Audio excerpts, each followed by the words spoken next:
Hello friends, welcome two माय new blog. आज अपने blogs video में आपको एक प्यारा सा भजन सुनाने जा रहा हूँ। और अगर मेरा भजन अच्छा लगे तो वीडियो को लाइक करके चैनल को जरूर सब्सक्राइब कर लीजिएगा। बोले चुचुहिया माई भैले भीनु सारावा हो, बोले चुचुहिया माई भैले भीनु सारावा हो, जग जाना हो गईले बिहान ए माई, जग जाना हो गईले बिहान ए माई। बोले चुचुहिया माई भैले भीनु सारावा हो, बोले चुचुहिया माई भैले भीनु सारावा हो, जग जाना हो गईले बिहान ए माई।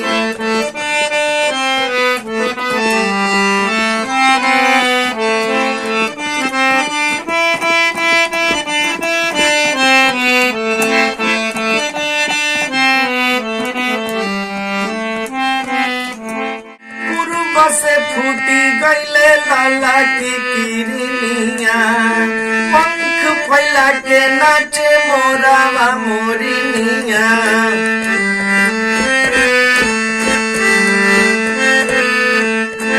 पूर्व से फूटी गईले लाला की किरनिया, पंख फैला के नाचे मोरावा मोरिनिया। तुहरी दुआरिया माई आइली मलिनिया हो, तुहरी दुआरिया माई आइली मलिनिया हो, ले के ओढ़ाउल के हार ए माई, जग जाना हो गईले बिहान ए माई।